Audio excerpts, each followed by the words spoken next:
he was at a new school at that point. Yeah. She's like, we've never seen him behave like this. And he's like, well, he had a marshmallow.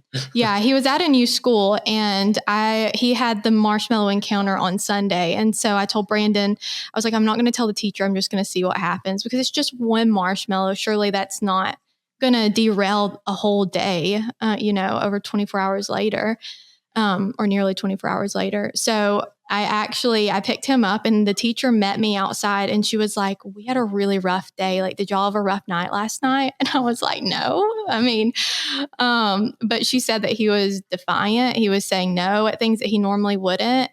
He was throwing things and just really easily agitated with his friends. And this was when he was 3. So like, that's pretty common at that age. Now We've noticed, we honestly haven't had an exposure since he was about 4, like where he's actually eaten the dyes in 2 years. But what he does react to is like markers on his hands or touching Play-Doh and things like that. And so now when he reacts, it's he's old enough to kind of contain himself, but it's more of like the emotions. Like he can't keep his emotions together and things that we would normally just get through easy. It's a little bit more difficult. But I do want to say, like fast forwarding through our story. So he's had public school pre-K and then kindergarten in public school. And it has been as flawless as it can be. Like we don't have an RTI. He's never hit a child. He's never gotten upset. He's never cried in school.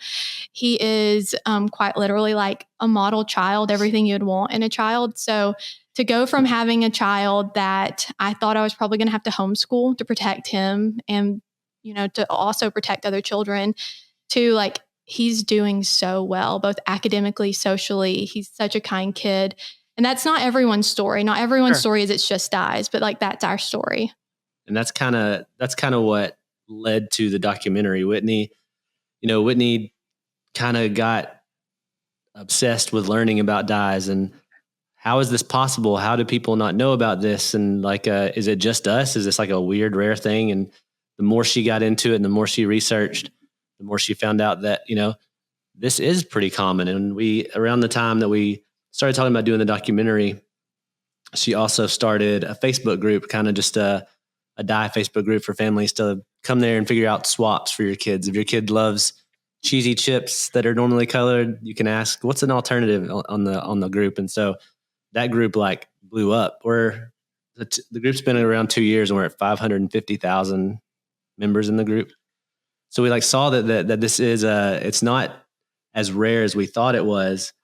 And Whitney it actually made Whitney upset that more people don't know about this. She got, and then she just started digging deep. And I will say this too. I was a skeptic in the beginning.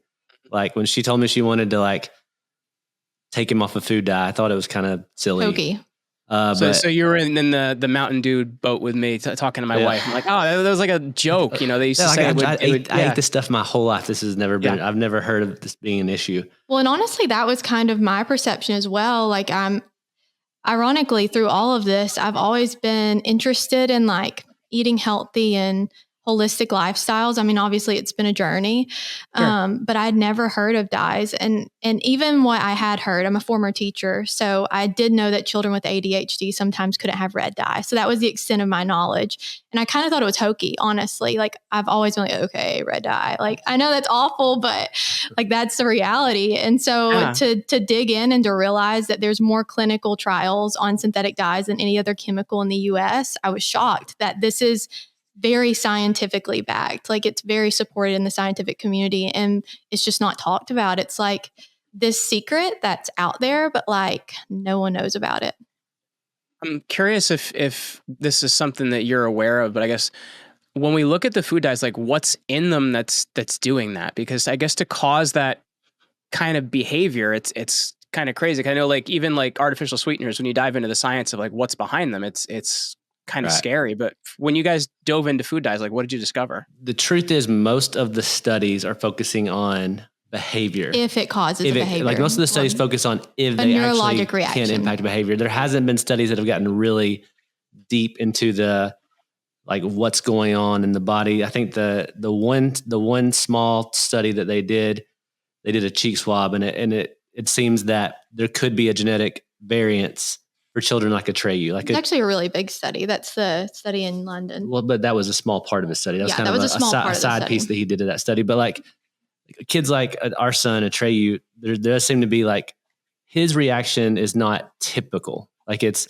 there are a lot of other kids like him who have that reaction, but it seems like these kids that have these extreme reactions, it could be some sort of genetic variance. But most of the studies do show that it actually does impact the general population. So it's not just impacting these kids. Mm-hmm. These kids are having a much more visual reaction, but it general population wise, it does shift behavior in the general population. Yeah. And so I think there's kind of two camps.